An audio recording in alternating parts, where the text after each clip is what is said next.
Сонымен сәлеметсіздер ме? Бүгін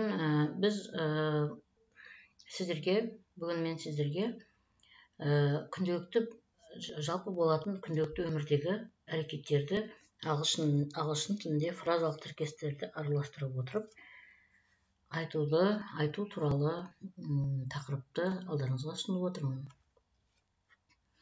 Daily routines and phrasal verbs, яғни бұл жерде студенттер, жалпы емтихан тапсырушылар өздерінің спикинг тапсырмаларында өздерінің бір күндік өмірлері туралы айтып беруге қажет сөздер.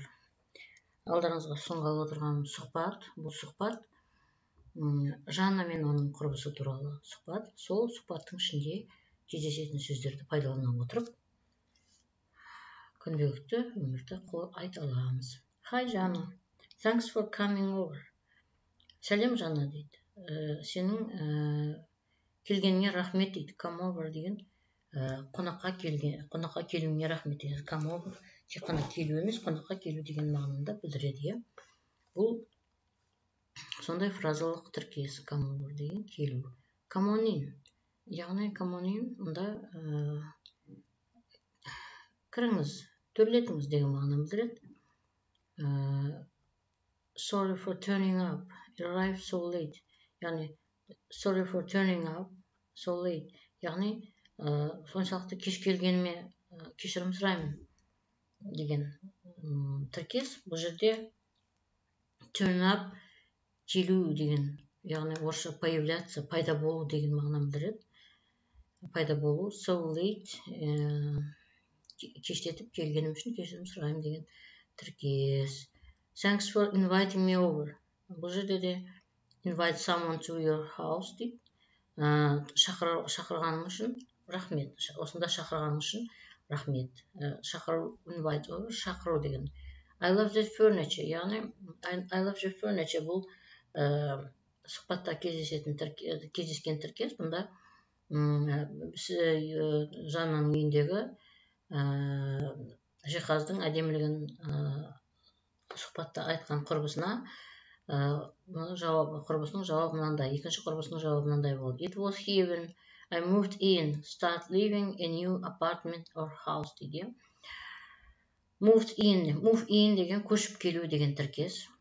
Бұл тіркесті де өзіміз туралы айтқанда қолдануға болады. Мен осы жылы осындай жерге көшіп келдім. Немесе мен осы пәтерге көшіп келгенде осы пәтер осындай болған деген сияқты өз үйіңіз туралы айтқанда қолдануға болады. Мына жерде мына жиһаз мен көшіп келгенде осындай болған дейді.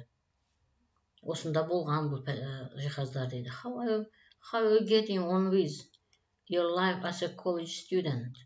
Сен өзіңнің студенттік өмірің қалай жалғасуда?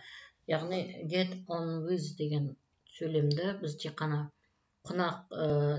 біз адамдармен тіл табысуға байланысты қолданбайды екенбіз. Бұны get on with қалай өмірменен қалай сен өмірің қалай жүріп жатыр, қалай ретке келтіріп жатсың. To handle деген бұл справиться деген сөз орысша. Орыс тілінде справиться болады, яғни қалайша өмірің қалай өтіп жатыр деген мағынада. Студенттік өмірді қалай игеріп жатырсың деп айтса да болады. It was hard for me to fit in. Fit in деген бейімделу, кіріп кету, сіңіп кету бір ортаға, белгілі ортаға. Мына жерде жақшаның ішінде мынандай түсініктеме беріп отырмыз. Feel you belong to a place or group. Яғни бір белгілі бір ортаға, бір топқа бейімделе алу туралы айтып жатыр. Бұл өте маған қиын болды дейді, бұл ортаға бейімделу дейді. It was hard for me to hang in there. Бұл жерде арғы жылжу маған қиын болды. Әрмен қарай жылжу, яғни ортада бұл өмірге ілігіп кету, яғни to continue and not give up дейді.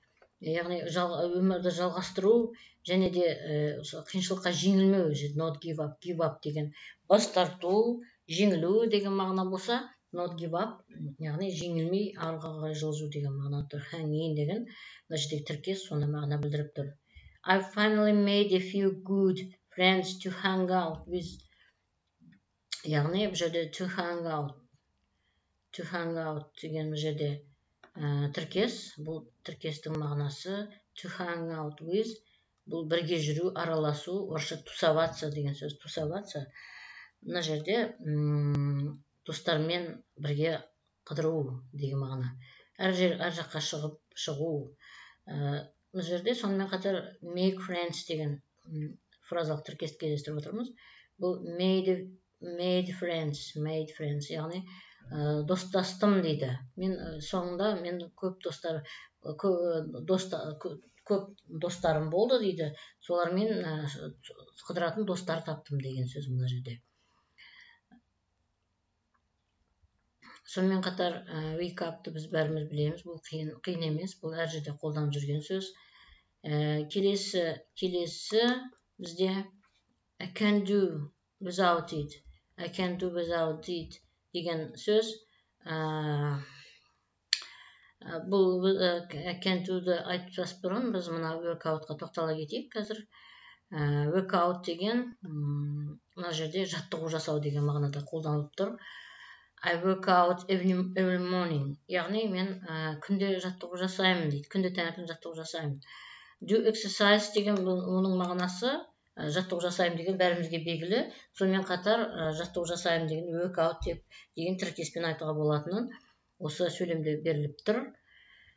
Work out'тың басқа мағынасы мысалға жоба жасауда қолдануға болады. Жоба жасауда разрабатывать. План, жоспар жасауда қолдануға болады. Курс жұмыстарын, басқа да жұмыстарды жоспарлағанда, жасағанда workout'ты қолдануға болады. Сондай-ақ жаттығу, таңғы жаттығуларды осы workout'пен айтуға болады екен. I can do without it. Бұл жерде сұхбат ары қарай былай деп жалғасып тұр. Бұл мен жаттығу жасамасам тұра алмаймын дейді. I can do without it. Мен осыны жаттығу жасамасам тұра алмаймын дейді. Онсыз өзімді жайсыз сезінемін деген сияқты мағынаны білдіріп тұр бұл жерде. I usually like to warm up by doing stretch.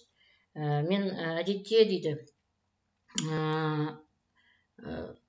warm up деген денемді созып дейді, сергіген жақсы көремін. Созылып жаттығу жасай арқылы сергігенді жақсы көремін дейді. Сергіп аламын дейді. Сергіп алам деген prepare. Бұл дайындық, кірісу, бір нәрсеге дайындалу. Яғни күнделікті өмірімді бастамас бұрын осы өзімді солай warm up, сергітемін дейді. Warm up, сергіту деген мағынамды. I write down my to-do list for the day. I write down my to-do list for the day. Яғни write down деген сөз бұл жерде жазып алу, записать. Енді жазып алу деген мына жерде фразалық тіркестер сонымен қатар to-do list. To-do list дегеніміз бұл күнделікті істейтін істердің тізімін жасау деген сөз, иә. Мен алдын ала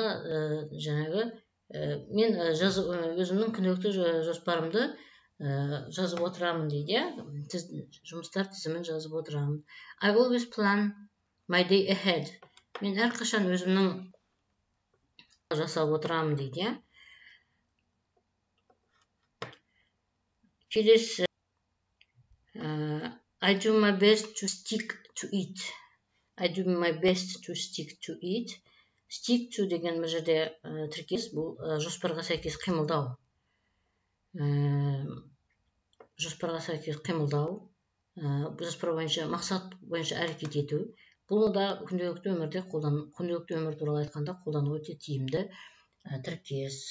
And pick out the right outfit. Яғни choose деген жерде таңдау деген етістіктің орнына pick out деген етістікті қолдану арқылы да pick out бір нәрсе, бір заттардың ішінен таңдап алу, бір нәрсенің ішінен таңдап алу, жалпы таңдап алу. Outfit сыртқа киетін киімді таңдап аламын дейді. Күнделікті сол сыртқа киетін киімді таңдаймыз, осындай сөйлемді қолдануымызға болады. Сондай-ақ бетімді әрлеймін, боянамын деген қыз балалар қолданатын болса, I put on makeup дейді. бояуды жағуды дегенде де жағу бұл put on деген сондай кию бір нәрсені деген мағынадан басқа, мысалы киім киюде қолданамыз, кию деген мағынадан басқа put on деген макияжды жағуға қолдануға өте ыңғайлы фразалық тіркес. Apply дейді, қолдану деген мағынада, макияжды қолдану. 3 heavy meals a day generally weigh me down. Күнделікті үш мезгілгі тағам дейді, мені шаршатады, қалжыратады дейді. Сондықтан ол маған ол ауыр деген мағынада айтып тұр бұл жерде. Make me feel heavy and tired дейді. Weigh me down. Weigh me down деген бұл жерде шаршату, қалжырату деген мағынада қолданып тұр. Бұны да күнделікті өмірде белгілі бір жағдаяттарға қолдануға болатын тіркес. I try to squeeze in 15 to 30 minutes of exercise in the afternoon. Мен 15-30 минут түстен кейін күнделікті, түстен кейін 15-30 минуттай уақыт табамын дейді. To squeeze деген жерде, to squeeze in деген уақыт табу деген, орысша айтқанда втиснуться в такое время деген мағынаны білдіріп тұр. Then I lie down for a minute and scroll down social media on my phone дейді. Одан кейін мен кішкене жатып дейді, мен жатып дейді, телефонымдағы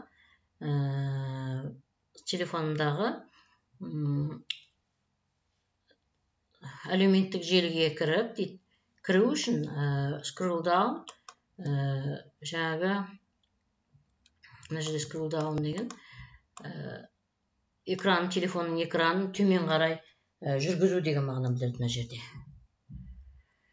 Scroll down деген тіркес.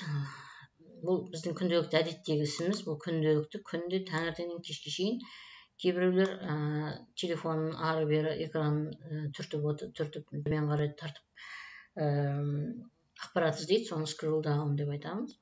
And lie down, жату, жата тұру, жату деген мағына білдіреді. I try to stay away from negative news дейді. Мен avoid мына жерде avoid деген аулақ болу деген мағынасы тұр. Ол аулақ болу деген етістікті, сондай-ақ to stay away деген тіркеспен айтуға да болады. Яғни жаман жаңалықтардан әр уақытта мен аулақ болуға тырысамын дейді. Сонымен қатар like, prefer, ұнату, жақсы көру деген сөзді go for деген етістікпен де тіркеспен де айтуға болады. I usually go for comedies дейді.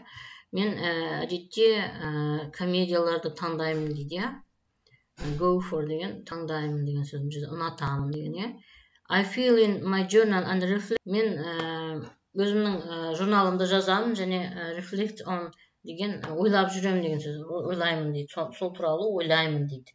Өзімнің жаңағы күнделікті жазып отыратын жаңағы іс істейтін журналымды, күнделікті істеуге арналған журналымды толтырып отырамын дейді, және сол туралы ойлап жүремін дейді, күні бойы қалай ол атқарылып жатқанын ойлайды.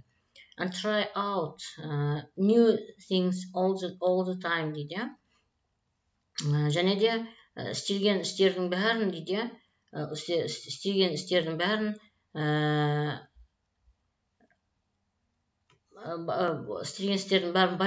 байқап, тексерістен өткізіп, олардың орындалуын қадағалаймын деген мағынада бұл жерде айтылған.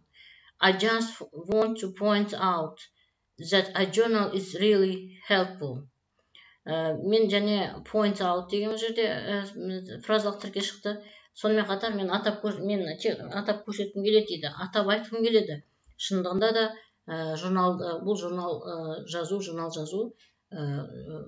жаңағы to-do list дейміз, to-do list, яғни істейтін істердің тізімін жасау, бұл өте пайдалы екенін айтқым келеді дейді. You should remember this. The more I do, the more I learn. Бұл жерде сіздер есте сақтауларыңыз керексіздер. неғұрлым көп істеген сайын дейді, соғұрлым мен көп үйренемін дейді. Міне осылайша бүгінгі мынау тақырыпта өзіңіздің өміріңіз, күнделікті өміріңіз туралы айтуға, осыншама фразалық тіркестерді қолдана отырып пайдалы ақпараттар туралы айтуға мүмкіндік аласыздар деп бұл тақырыпты аяқтағым келеді. Рахмет назарларыңызға.